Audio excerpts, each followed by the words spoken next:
You're watching News 12. New York's Attorney General is appealing a judge's order to reinstate the state's June 23rd Democratic presidential primary election, which has been canceled because of the COVID-19 pandemic. Joining us now is the state Attorney General, Letitia James. Thank you so much, Ms. James, for taking the time to talk with us.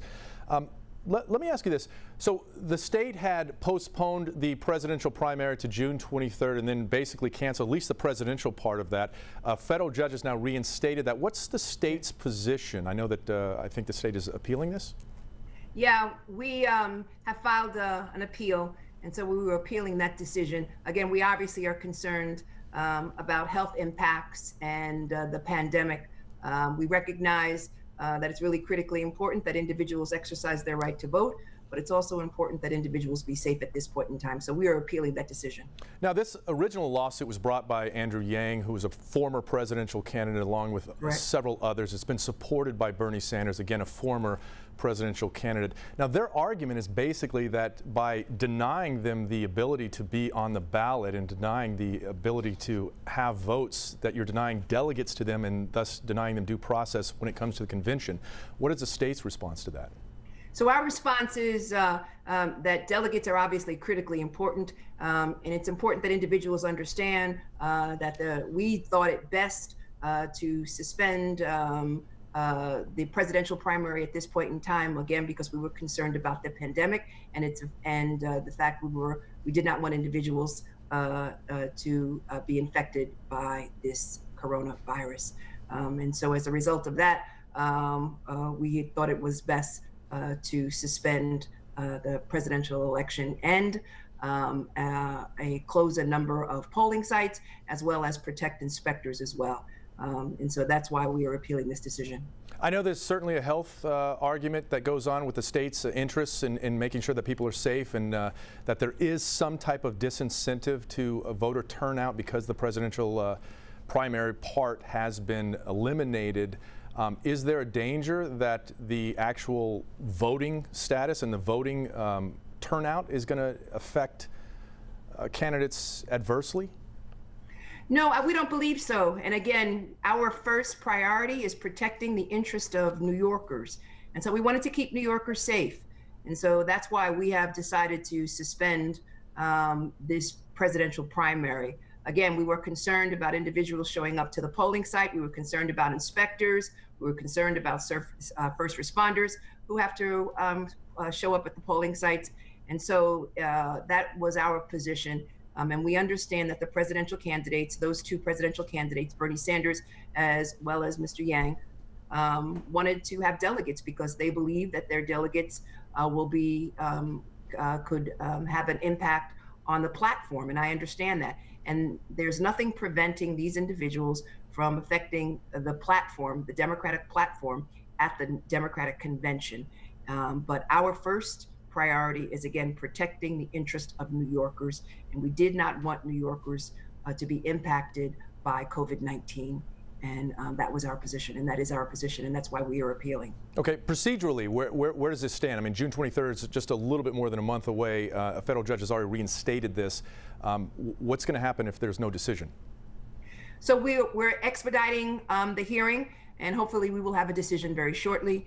And we'll make a determination as to, and the courts will make a determination as to whether or not there will be a presidential primary in the state of New York. It's important to know that there are state primaries in a limited number of districts.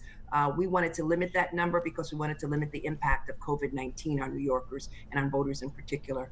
But we will, again, we have filed for appeal, and we will expedite the hearing so that we can have a decision so that New Yorkers are properly notified of the results. Okay, let's turn to Zoom. The state and your office specifically has reached an agreement with Zoom as far as an agreement to enhance their encryption. What exactly does that mean? Because I know Zoom has been criticized for having the Zoom bombing going on and for somewhat allowing sensitive data to be disseminated to different parties. We reached out to Zoom in March as a result of some complaints. And again, through no fault of their own, Zoom went from 10 million meeting participants to over 300 million meeting participants over a 3-month period of time. And so there were issues with regards to security, privacy, and issues, as you mentioned, to these Zoom bombings. And so now we've reached an agreement with them. They've also reached an agreement with the New York City Board of Education. Well, the privacy and the security concerns of meeting participants will be protected. We will have end-to-end encryption. They will hire someone who is head of security, who will come up with a plan, who will access whether or not there are any security breaches moving forward. Zoom will ensure that they will adhere to state and federal regulations. They will make sure that the privacy of children is protected. All of that and more, obviously, again, will inure to the interest of the 300 million meeting participants who use Zoom on a daily basis. Now, this is certainly a substantial agreement that the state has made with Zoom. What's the implications on how far-reaching is this? Is this just between the state, New York, and Zoom? I mean, my question is, if I'm doing a Zoom with someone in North Carolina or someone in California and I get Zoom bombed or some of my information, sensitive information is revealed, who enforces that agreement? So again, a lot of the plans will be subject to our compliance. And a lot of the plans will have to be submitted to the Office of the New York State Attorney General to ensure that they are complying with the law and complying with the framework of our agreement. And two, this will inure to the benefit of all Americans in this country. And so it's really critically important that individuals know who utilize Zoom during this time of pause and the time that we are at home, that their security, that their privacy, and that their data is protected. And so all of these protocols will be put in place, and I really want to thank Zoom for their cooperation. Yeah, and congratulations on that agreement. That certainly is very substantial with them. Yeah. Let's talk about the nursing homes. Very recently, in fact, just over the weekend, the governor came out with new regulations that in fact affect nursing homes. Specifically that hospitals cannot discharge patients with COVID-19 to nursing homes. Instead, they have to go to what's called dedicated COVID-19 treatment facilities. Who is enforcing that? So as you know, the Office of Attorney General has always had a bureau focused on investigating complaints in nursing homes, complaints related to abuse, and complaints just related to the nature of nursing homes overall. And so the governor of the state of New York has asked my office to work with the Department of Health to ensure the safety of all nursing homes. Our focus right now is ensuring that staff has PPE, that individuals, again, we want to reduce the curve. We want to reduce fatalities. We want to reduce the rate of infection. We want to ensure that they are properly inspected. And we want to make sure that individuals who test positively are separated, are isolated from those who test negatively. And last but not least, that their loved ones are informed of what is actually happening in each and every nursing home across the state. And shortly we will be issuing a report based upon our findings. I know this is a brand new regulation, but let me ask you this. Is part of this regulation that the state must or will supply adequate PPE to nursing homes? Because I know even hospitals right now, some of them in certain areas, are short of supply. The state of New York is providing PPE to nursing homes. And again, part of our review is to ensure that PPE is adequately available at each and every nursing home. As was indicated by the governor of the state of New York, staff will be tested on a biweekly basis. That's something that we will be monitoring as well. But most importantly, given the fragile nature of these residents, it's really critically important that we keep them safe and that we ensure that they are protected and that they are in contact with their loved ones through technology and or otherwise, and that we inform the general public of what is happening in our nursing homes. Our first priority is to the safety of all New Yorkers, but most importantly, those who are vulnerable. And that is why I am proud and pleased that the governor of the state of New York has appointed us to, again, investigate with the Department of Health all nursing homes in New York State.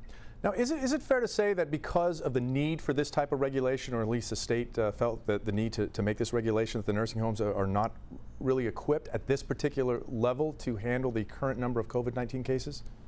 So what we are trying to do is get them adequately equipped. As you know, again, the Office of Attorney General has a Medicaid fraud unit.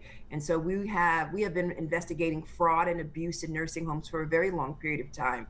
And now our focus primarily right now is on COVID-19 and ensuring that the residents of nursing homes who are frail and fragile that they be adequately protected, that we reduce, again, the curve in nursing homes, we reduce the number of fatalities, that we isolate individuals who test positive, and that we are in touch with loved ones. It's really critically important that we protect staff as well, and that they have the adequate protocols in place to avoid any infectious diseases in nursing homes. And that's what we are doing. And we will be, again, issuing a public report to the residents of the state of New York shortly. Okay. And as part of this regulation, any talk about keeping nursing homes to the standard of care of liability, legal liability, as before the outbreak, or is any talk of immunity laws going on as well as part of these regulations?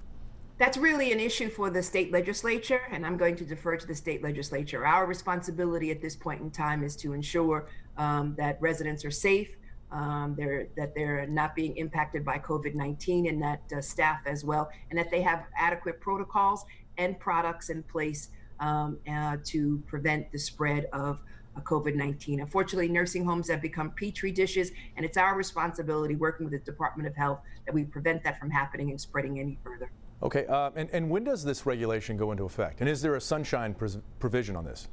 It's not a regulation, it's an executive order, and the executive order was issued by the governor of the state of New York, and we will continue, again, to provide oversight over nursing homes as part of this executive order, and as part of our regular function related to Medicaid funding. All right, New York State Attorney General Letitia James, thank you so much for your time. Thank you so much, I appreciate it. Be safe.